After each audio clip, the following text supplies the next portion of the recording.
Warning. This video contains opinions, so don't flip your shit, okay? How's it going, guys? Welcome back to the channel and a very Merry Christmas to you. So originally I wanted to do something more Christmassy for this video, but I couldn't find my Santa hat and I couldn't think of a topic in time, so instead I'm going to be doing character descriptions in a nutshell. So let's get into it. Character descriptions are insanely important in a story because it's what allows our readers to visualize the imaginary people we create for them. That's why it's incredibly important that as writers we nail down character descriptions, because when character descriptions are done wrong, it can create a disconnect between the reader and the story, and you can end up losing your reader that way. So the first point I want to nail down right away is that there is no need to have super long, detailed character descriptions for every story, for every character in your story. Yeah, there's no need to spend several pages describing some old dude your MC bumps into in the middle of the street that never appears in the novel again. When it comes to characters like these, you can usually spend about a sentence or two describing them, and you can trust your readers will fill in the blanks and not miss a beat. The next thing I want to talk about that kind of flies under the radar a little bit is considering the POV, or the point of view, of the story when it comes to character descriptions. Let's say, for example, you're writing a first-person narrative and it comes to the scene where your MC is describing his family. Let's say it's his sister or something. It's gonna send off some pretty fucked up vibes if your main character is focusing on how bodacious her body is and how she has crazy sex appeal. Unless you were going for that creepster, I'm into my sister kind of vibe, then congratulations, I guess. Furthermore, character descriptions, in really any description to be honest, is passively a reflection of the point of view character.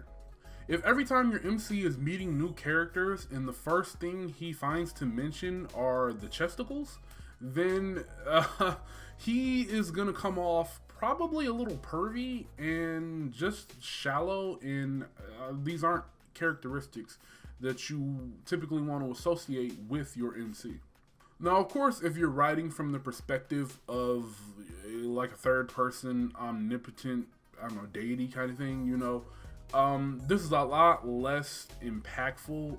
But if you are writing from the focal point of any given character, you have to really consider how your character sees the world and people around him or her.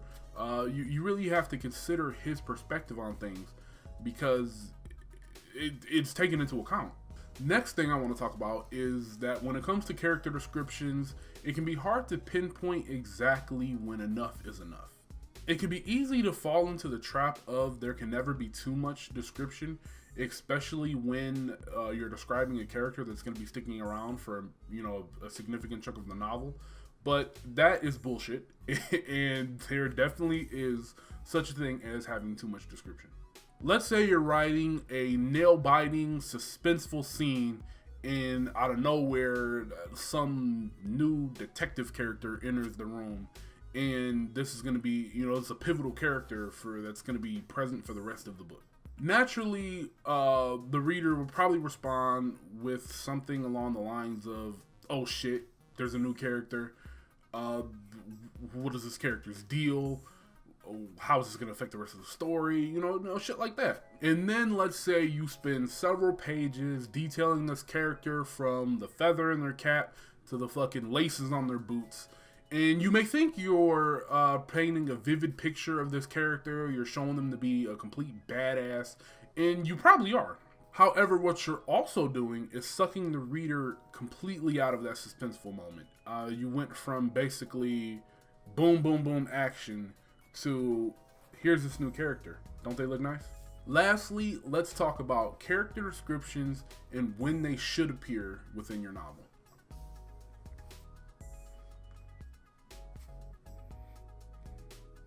More often than not, character descriptions come pretty much as soon as a new character is introduced. It's a pretty natural way of doing things and it works really well. However, it isn't the only way to do things. One advanced writing technique you can use within your writing is to treat character descriptions kind of like a mode of character progression. Let's say, for example, you're writing a story and your MC's best friend is of the opposite gender. You know, they're cool as fuck. They're best friends, obviously. And, you know, you would expect under these guidelines that the best friend's description would be a little lighter. They wouldn't necessarily focus on the best friend's physical attributes. It'd be like more emotional attributes, like the best friend is caring and trustworthy and all that good shit. So things progress in the story and your MC begins to fall in love with their best friend, and they begin to see them in an entirely new light. Well, that brings on entirely new descriptions that the MC wouldn't have noticed before. And begin to talk about how the MC starting to get butterflies, they're smitten, you know, all that stuff. So basically, through character description, you've moved the plot forward a little bit in a way that's not super obvious. I mean, it still depends on your execution of the description, whether or not it's like super obvious, but it's a way to progress the plot further. So that's gonna do it for this video, guys. Thank you for watching.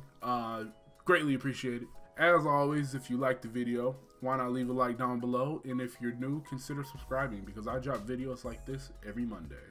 That'll do it for this video. I'll catch you guys in the next one.